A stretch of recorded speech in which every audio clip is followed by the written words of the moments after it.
We've been spending a lot of time talking about questioning a text and talking about questioning as being a strength, and that um, we want to be looking for information that is not included in the text, like what's missing. We want to be looking for that information, being critical thinkers. And also, when we're reading a text, we want to keep doing that, but sometimes the author puts in places for us to naturally question what's going on so that we're thinking about it. And then as we keep reading, the author presents us with those answers. So we also want to be paying attention to places where the author wants us to ask questions and wants us to be looking for answers as well. So we're going to read some of this together, and we're going to do some question asking and answering as we go. A few weeks before the eclipse, the English had put 3 Wampanoag men to death after finding them guilty of murder. King Philip believed that their trial under English law had been unfair and that the men were innocent. I wonder why he thought it was unfair. Is there something I know before that made that happen? Was it a violation of their treaty? So that's interesting. I wonder if I can figure that out. So there's some information missing there for me.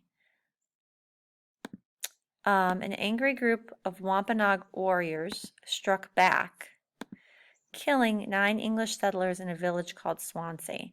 Now it uses this word here, they struck back. So struck back for what?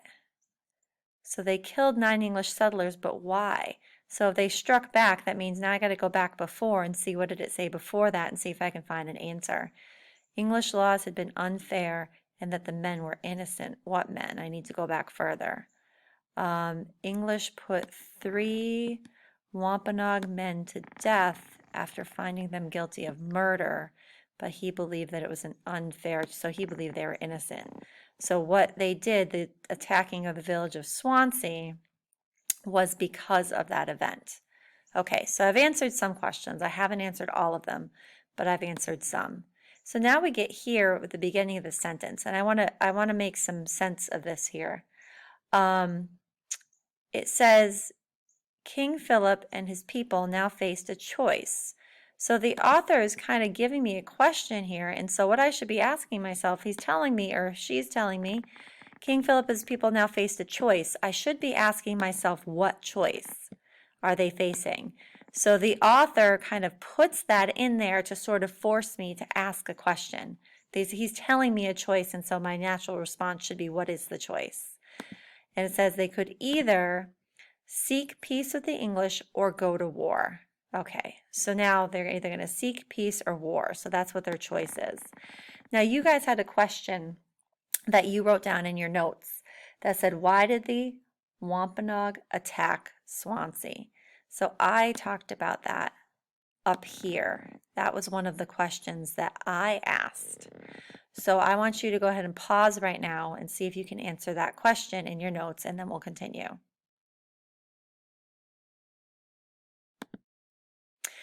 King Philip made a fateful choice. Fateful, that's an interesting word. So again, that's kind of a signal word that the author puts in there to kind of get my attention.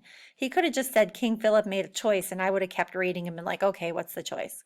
But the author used that word fateful, and something that is fateful means like you made a choice and it didn't turn out well. It was fateful. Your fate was sealed.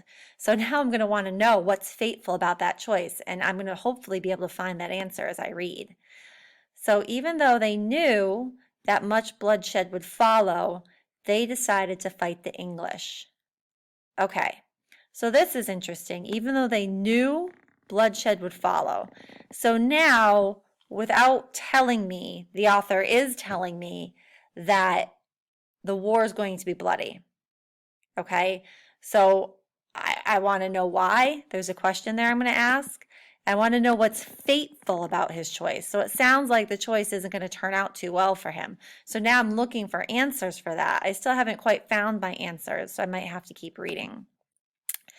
They decided to fight the English. The war he began changed the lives of thousands of people across New England. The battles to come were among the deadliest in American history. Now, again, the author kind of puts this sentence in here to hopefully snag my attention and to get me asking questions about what made it so deadly, so that I want to keep reading to find answers. And I should keep reading to find answers. And there might also be other questions that I have too, besides the ones that the author has left there for me to answer. So it says that it changed the lives of thousands of people across New England. So I want to know, as I read, I want to be paying attention to, how did it change their lives? Okay, what happened? Did it make them better? Did it make them worse? I want to be looking. And it doesn't just say natives, it says people. So to me, that must mean it changed the lives of the natives and the English living in North America. So I want to figure out why. So I'm going to keep reading. King Philip's War was a complex struggle. Okay, what made it complex? Again, the author's throwing a word in there to get me thinking. Why it wasn't just a fight, there was more to it. So what was there? What else was there to it that made it complex, that made it complicated? It was not just a war between English settlers and the Wampanoag, because New England was home to many other American Indian groups. Oh, so did more Indians than just the Wampanoags fight? Okay, that's a good question. I'm going to keep reading. Tribes such as the Nipmucks, the Narragansetts, hey, we've heard of them before, the Mohicans, and others all faced a hard choice. As one Englishman noted, many of the Indians were in a kind of maze, not knowing well what to do. Some would join King Philip, while others would side with the settlers. Oh, I guess that would make it complicated. I mean, I would think that maybe they would all fight together, but it doesn't seem like they will. So King Philip's going to be potentially in this war fighting other Native American tribes as well as the English. One of the other questions that you were asked in your notes was, what other tribes also had to choose whether or not they were going to fight? So I want you to go ahead and pause right now and write down the answer to that question. And it was kind of talked about when I was going through this paragraph. So we're going to continue. Why were American Indians undecided? Okay, so now the author literally gave me a question that they think is important for me to answer. So I should probably try to make sure I answer this question, because like if I'm reading a text and I'm given a question, then that's a pretty big clue that I should be looking for that answer.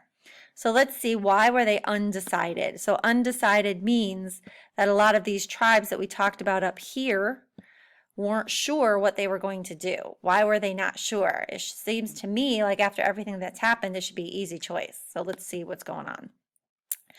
Many groups shared King Philip's anger with the English, okay? But others had friendly ties with settlers. Oh, so some of them become friends. I mean, but the Wampanoags were friends with them at one point, and now they're not. Maybe they should pay attention to what happened to the Wampanoags. Some had converted to Christianity. Oh. So if they converted to Christianity, maybe they were living more like the settlers and less like the Indians. And many American Indians had fought side by side with English soldiers before. In the Pequot War, so I wonder, you heard me say so I'm wondering when that happened. So if I'm going in my head, that's a clue that I'm asking myself a question. So I should probably pay attention to what question I'm asking and look for an answer. In the Pequot War of 1636, some tribes had even joined the English to defeat the Pequot tribe. Whoa, hold up. Wait a minute. Okay. The Pequot War. We talked about that. That was when they burned the village. So I'm wondering, like, why would they join in the English against the Pequot? I mean, obviously, or maybe not obviously, but it looks like these tribes had a history of agreeing and not agreeing with each other. So yeah, so that's kind of crazy. So in that burning of the village, maybe they didn't participate in it, but they were on the side of the English while that happened.